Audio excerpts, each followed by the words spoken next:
ടെർമിനലും ഉണ്ടാകും. പോസിറ്റീവ് ടെർമിനലാണ് ഈ നീളം കൂടിയ വര. നെഗറ്റീവ് ടെർമിനൽ ഏതാണ്?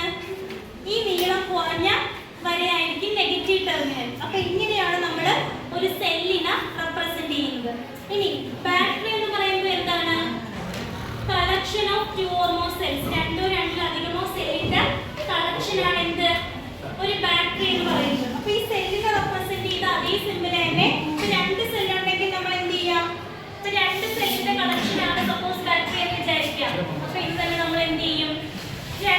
രണ്ടെണ്ണം ഇങ്ങനെ വരയ്ക്കും. എന്നിട്ട് അതിന് തമ്മിലൊരു ജോയിന്റ് ചെയ്ത് വരയ്ക്കണം. അതാണ് എന്ത്? ബാറ്ററിനെ റെപ്രസെന്റ് ചെയ്യുന്നത്. ഇനി അടുത്ത എന്താ? ബൾബ്. ബൾബിനെ എങ്ങനെയാണ് റെപ്രസെന്റ് ചെയ്യുന്നത്? ഏത് സിമ്പിൾ യൂസ് ചെയ്തിട്ടാണ്?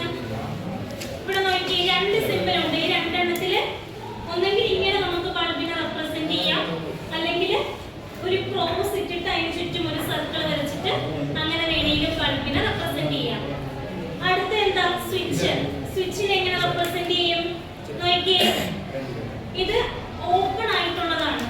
സർക്യൂട്ട് ഓപ്പൺ ആണെങ്കിൽ, സ്വിച്ച് ഓപ്പൺ ആണെങ്കിൽ ഇങ്ങനെ റെപ്രസെന്റ് ചെയ്യും, അല്ലെങ്കിൽ ഇങ്ങനെയും ചെയ്യാം. ക്ലോസ്ഡ് ആണെങ്കിൽ എങ്ങനെയാ? ഇവിടെ നോക്കടാ, ക്ലോസ്ഡ് ആണെങ്കിൽ എങ്ങനെയാ?